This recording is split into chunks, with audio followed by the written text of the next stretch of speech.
Assalamualaikum warahmatullahi wabarakatuh. Semangat belajar solih-solihah. Hari ini kita akan belajar tema 3, tema 4 tentang keajaiban perubahan wujud di sekitarku. Sudah siap belajar ya? Mari kita belajar bersama-sama.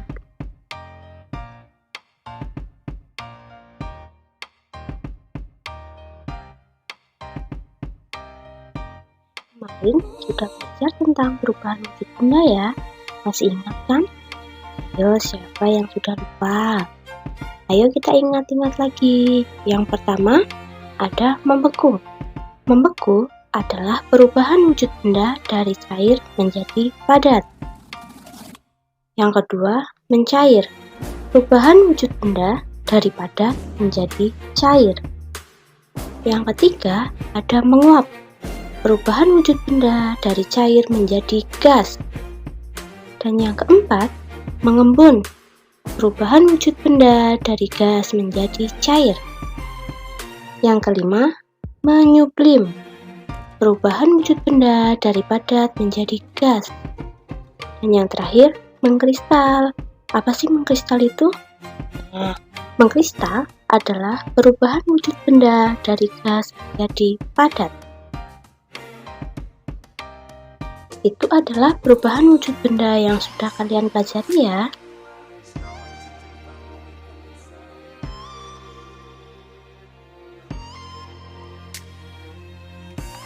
Coba kalian buka buku pemerintah tema 3 halaman 175.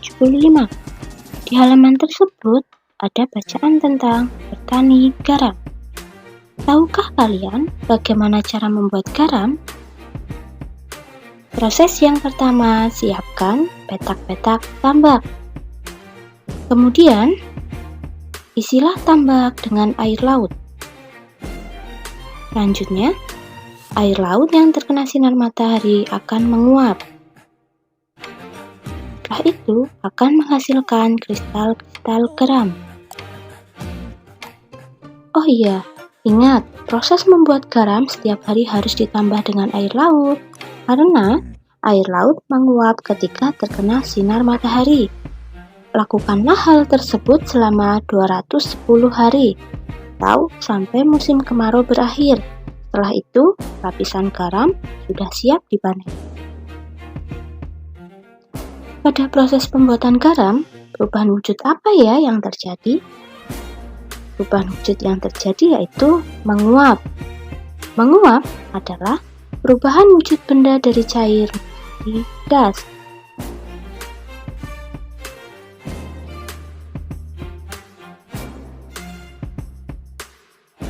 Kira-kira mengapa ia bisa disebut menguap? Karena adanya panas, teman-teman. Jadi, pada proses pembuatan garam, air laut yang terkena panas matahari akan menguap. Nah, sekarang kita akan membahas tentang pemanasan global. Siapa yang tahu pengertian pemanasan global?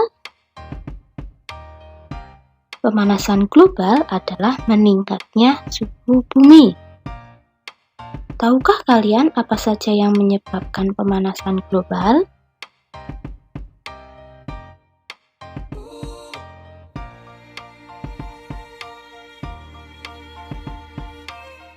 Pemanasan global disebabkan oleh polusi udara yang tinggi seperti asap kendaraan bermotor dan asap pabrik.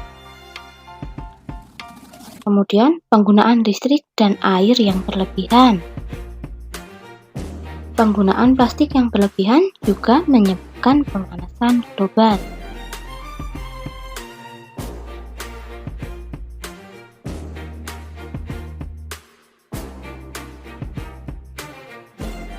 Akibat pemanasan global, yang pertama, tumbuhan dan hewan kesulitan beradaptasi dengan lingkungan. Yang kedua, tumbuhan dan hewan akan mengalami kepunahan. Dan yang ketiga, manusia akan merasakan kekurangan bahan makanan dan mengalami bencana kelaparan.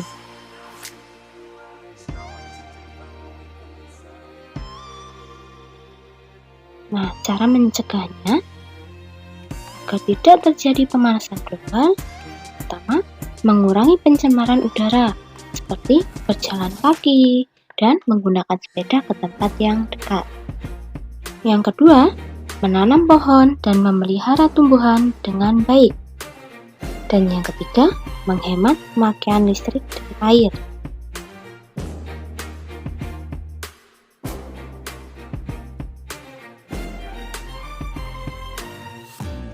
Nah, tadi kita sudah belajar tentang panas. Sekarang kita akan belajar tentang hujan. Siapa yang suka hujan-hujanan? Sebelum mulai belajar tentang bagaimana proses terjadinya hujan, kalian bisa buka buku pemerintah halaman 217.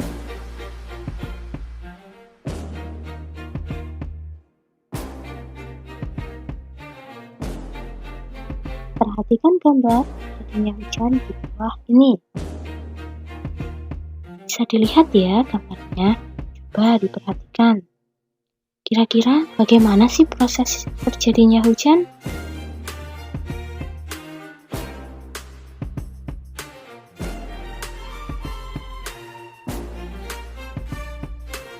Nah, proses terjadinya hujan. Pertama, air di permukaan bumi menguap terkena panas matahari, disebut evaporasi. Setelah itu, uap air akan berubah menjadi awan. Awan akan mengembun menjadi titik-titik air, disebut kondensasi. Kemudian, titik-titik air jatuh ke bumi dan menjadi hujan, disebut presipitasi. Nah, proses menyerapnya air ke dalam tanah setelah hujan disebut infiltrasi.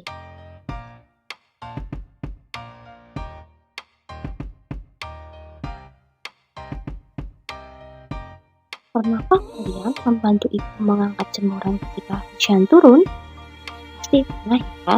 Nah, setelah kalian mengangkat jemuran, jangan lupa segeralah lipat pakaian-pakaian tersebut dengan rapi. Apakah kalian sudah bisa melipat pakaian?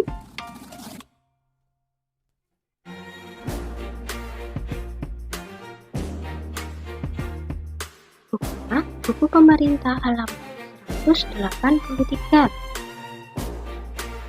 Perhatikan gambar cara melipat kaos di bawah ini. Coba perhatikan gambar. Di situ ada 7 tahap atau 7 langkah cara melipat kaos agar rapi ya. Nah, sudah tahu ya cara melipat pakaian dengan rapi? Mulai sekarang, bantulah ayah atau ibu di rumah.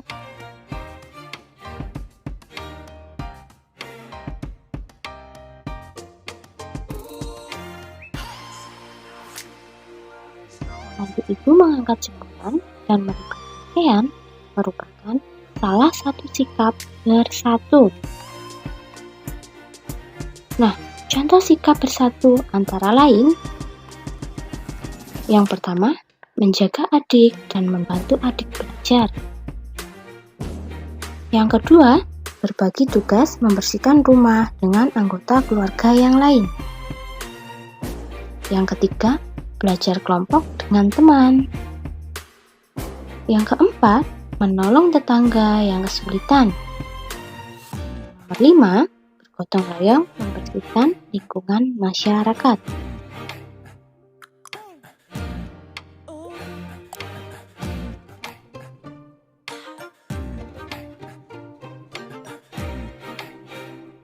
Apa sih manfaat dari sikap bersatu? Yang pertama, mempererat persaudaraan. Yang kedua, terciptanya hidup rukun dan damai. Yang ketiga, pekerjaan menjadi lebih mudah dan cepat selesai. Dan yang keempat, menumbuhkan rasa persatuan.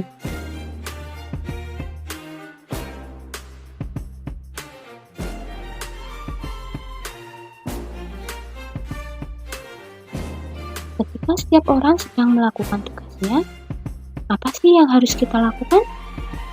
Kita harus menghargai dan menghormati orang tersebut.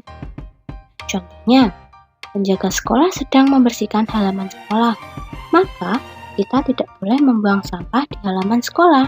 Kita harus menjaga kebersihan sekolah. Termasuk ketika kita sedang belajar di dalam kelas ya, dengarkanlah gurumu yang sedang menjelaskan materi dan tidak membuat keramaian agar tidak mengganggu proses pembelajaran di kelas. Ketika kita menghargai dan menghormati tugas orang lain, maka kita juga akan dihargai dan dihormati juga ketika kita mengerjakan tugas, bahkan akan dibantu oleh orang lain.